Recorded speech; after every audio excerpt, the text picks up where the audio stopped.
Series বাঁচাতে ভারতের বিপক্ষে দ্বিতীয় ওয়ানডেতে জয়ের বিকল্প ছিল না দক্ষিণ আফ্রিকার। সেটি বেশ ভালোভাবেই বুঝতে পেরেছিল প্রোটিয়ারা। বিরাট কোহলি ও ঋতুরাজ গাইকোয়াডের সেঞ্চুরিতে ভারতের চুড়ে দেওয়া ৩৫৯ রান তাড়া করে জিতেছে এইডেন মাকরামের দল, যা প্রোটিয়াদের ইতিহাসে তৃতীয় সর্বোচ্চ রান তাড়া করে জয়। এ জয়ে ৩ ম্যাচের সিরিজে ১-১ সমতায় ফিরে আফ্রিকা।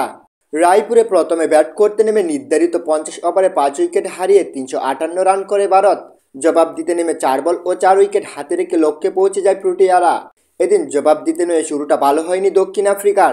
দলীয় ২৬ রানে কুইন্টন ডিকককে হারায় দক্ষিণ আফ্রিকা। দ্বিতীয় উইকেটে ১০১ রানের জুটি করেন এইডেন মাকরাম ও টেম্বা বাবুমা। ৪৮ বলে ৪৬ রান করে ফিরে যান বাবুমা। এরপর ম্যাথিউ বিটজেকে সাথে নিয়ে ৮৭ বলে সেঞ্চুরি তুলে নেন এইডেন মাকরাম। সেঞ্চুরির পর ইনিংস বেশি বড় করতে পারেননি এই ওপেনার।